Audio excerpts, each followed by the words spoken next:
So I grew up in Moscow, Russia, almost in the center of the city, but it doesn't matter because everybody speaks the same in Moscow.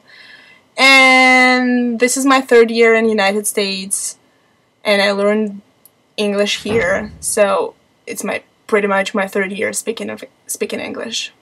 Different parts of Russia have different dialects, but it's the same. It's just the more eastern part. Some of the eastern parts, they just make the accent an O. So instead of saying Rostov, which is a city, they will say Rostov. Or in some cities they say she instead of che. So it's instead of when you say what in Russian, which is что, or что, yeah, they say sho. And in Moscow they say cho. Because Moscow is fancy, and they just make all of the words fancy. So you speak fancy Russian? Yeah, pretty much. Cool. So if you want to just you read this, and yeah. So yeah, the Rainbow Passage.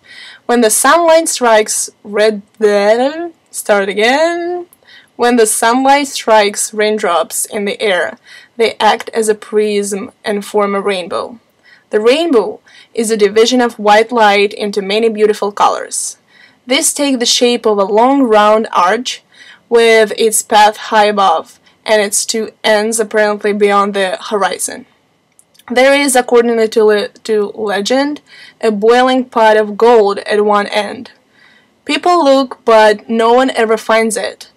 When a man looks for something beyond his reach, his friends say he is looking for the pot of gold at the end of the rainbow. Throughout the centuries, people have explained the rainbow in various ways.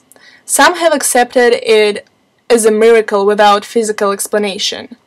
To the Hebrews, it was a token that there would be no more universal floods.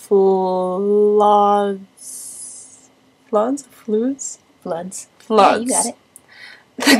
The Greeks used to imagine that it was a sign from the gods to foretell war or heavy rain.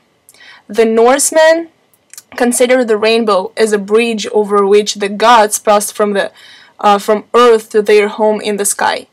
Others have tried to explain the phenomenon physically. Aristotle thought that the rainbow was caused by reflection of the sun's rays by the rain. Since then, physicists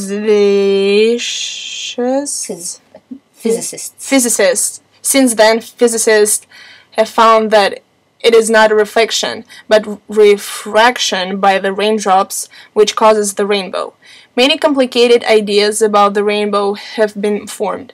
The difference in the rainbow depends considerably upon the size of the drops, and the width of the colored band increases as the size of the drops increases.